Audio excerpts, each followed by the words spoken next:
Bu həftənin azşərtli işlərindən də bəhs etmək istəyirəm mən sizə. Misal üçün, sığorta üzrə satış məsləhətçisi işi var yoldaşlar. Buna müraciət edə bilərsiniz rahatlıqla. Gəlin bəhs edeyim sizə. Mən bir neçə variantdan bəhs etmək istəyirəm sizə. Yəni kifayət qədər çoxlu var yoldaşlar. Yəni onların hamısını mən bu videoda sizə desəm, yəni bu videonun vaxtı uzana bilər. Misal üçün, atəşkəs sığortada misal üçün var. Nə işidir yoldaşlar? Satış məsləhətçisi işidir. Sığorta üzrə satış məsləhətçisi işidir. Təcrübə də tələb eləmir, yəni rahat olun. 18-45 yaşlı şəxsinizsə bu işə müraciət edə bilərsiniz.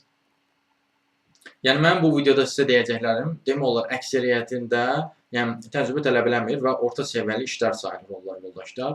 Yəni mən durub da burada sizə fəhlə işindən və yaxud da başqa işlərdən bəhs etmirəm. Orta səviyyəli işlərdən bəhs edirəm. Allah qoysa. Deməli metroda da iş var yoldaşlar. Baxın, ərazi ixtisası olmayan şəxs varsa, baxın belə bir iş fürsətindən istifadə edə bilər. Qatar maşinisti işidir. Amma bu fərqli bir işdir yoldaşlar. Təcrübə proqramıdır. Siz bu təcrübə proqramı sayəsində gələcəkdə 4-cü dərəcəli qatar maşinisti kimi 1370 manatlıq bir əmək haqqı almaq imkanına yüksələ bilərsiniz. Cinsinizdən asılı olmayaraq 22-35 yaşlı bir şəxsinizsə, ali texniki, orta texniki və ilkin texniki və yaxud da ilk texniki peşə ixtisası məzununuzsa, bu işə müraciət edə bilərsiniz. Bakı metropolitenindədir bu işdə. Sonra rəhbər köməkçisi işi var yoldaşlar, VS avtoservisdə. Sonra bazar və qiymət araşdırma əməkdaşı işi var Ova marketdə. Bu da demək olar ciddi şərti yoxdur. Orta təhsillisinizsə, ofis proqramları ilə başlanğıc səviyyədə biliyiniz varsa, işləmə bazarınız varsa bu işə müraciət etməyi düşünə bilərsiniz. Bir də 6 aylıq təcrübə tələb edir. Bu misal üçün təcrübə tələb elədir və fikir də verdinizsə çox az təcrübə tələb edir. 6 aylıq bir təcrübə deyir ki, heç olmasa bir təcrübəniz olsun hər hansısa bir yerdə belə deyim. Sonra Sintex-də var, misal üçün daxili audit üzrə təcrübə proqramıdır. Buna da müraciət edə bilərsiniz. Maliyyə audit və ya müvafiq sahə üzrə təhsili olanlar üçündür. Sonra ümumi işlər üzrə koordinator işi var. Buna da müraciət edə bilərsiniz. Tronbankdadır, 1000-1200 manatlıq bir işdir.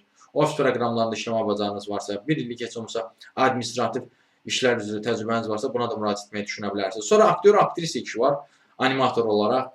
Amma bunda da təcrübə tələb eləmir, normal, təbii olaraq, rahat olun. Fərq eləmir cinsdə, yəni xanımsız ya bəy. 18-30 yaşlı olun. Birinci növbə var, ikinci növbə var. Birinci növbə günorta 2-dən axşam 7-15 dəqiqə qalmışa qədər. İkinci növbəsi 7-15 dəqiqə qalmışdan gecə 11-15 dəqiqə işləmişə qədərdir. 400-500 manatlıq belə bir işdir. Zaten yarım ştat bir işdir deyək də buna. Çünki 8 saatlıq işləyirdi. Nə qədər işlədiniz?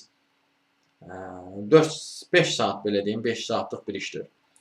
Sonra elektron xidmət operatoru işi var yoldaşlar. İngiliscə bilənə iş var yoldaşlar. 1000 manat civarında, 850-1000 manat aralığında. İngiliscəni əgər yaxşı bilirsinizsə.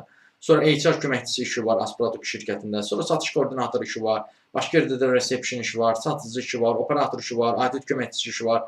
Təcrübə proqramı var yoldaşlar Kapital Bankda. Sonra mühasibatlığı öyrənə biləcəyiniz bir iş fürsəti də var. Təchizatçı, ambardar işi var. Çağrı mərkəzi operatoru işi var. Ofis işləri üzrə əməliyyatçı işi var Azərmətdə. Şəbəkə marketinq üzrə, sonra dizayn üzrə, alət evdə misal üçün zəng mərkəzi operatoru işi var idi. Sonra yoldaşlar, data elmi üzrə iş var. Sonra sabahda intervyu var, brokerlərlə üzrə iş var. Və bir sıra işlər var ki, mən hamısını da artıq detallı şəkildə deyə bilmirəm. Çünki vaxt uzanır bu videonun. Qısa olaraq sizə ümumi xülasəsini bildirdim. Bu işlərə də müraciət etməkdə təsirini çəkirsinizsə və yaxud da digər işlərlə də tanış olmaq istəyirsə, ümumiyyətlə iş tapmazsa səsini çəkirsinizsə, onunla bağlı əlaqə vasitəsilə mesaj yaza bilərsiniz. Əlaqə vasitəsi profildə qeyd olunubdur. Siz bu videonu harada görürsə kanala daxil olun, Toğrul Əzbarlı kanala. Kanala daxil olduqdan sonra diqqət edərsəz profildə əlaqə vasitəsi var. Həmin əlaqə vasitəsini götürüb mesaj yaza bilərsiniz.